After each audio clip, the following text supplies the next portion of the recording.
One of the most important things is not using iffy language. The word most of us use that demeans our message is the word just.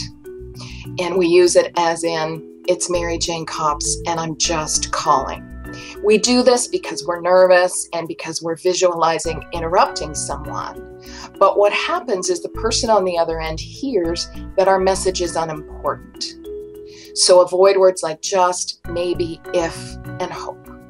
All of us are overwhelmed. I declared 2013 the year when it's no longer rude to not return a call, because we're all very, very busy.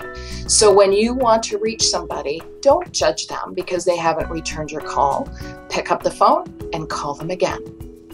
Avoid phone tag. The best way to do this is when you are trying to reach somebody by phone is to let them know when they can reach you. Don't answer your phone on the first ring. Every phone call is an interruption, and when we answer too quickly, the sound of being interrupted is still in our voice, and we throw that at the caller. So use the first ring to stop what you're doing, unless of course you're driving a car, and then remind yourself that this is an important client or customer calling. Then put a smile on your face. When we smile, no matter what our mood, we change the sound of our voice. When was the last time you listened to your voicemail message? Do you know what it says? Does it contain your desire to be of service?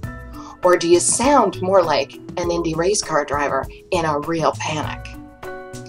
We judge people by the sound of their voicemails because our voicemails are our avatars. They're our receptionists. So take a listen to your voicemail and make sure it sounds like you want to have a phone conversation with someone.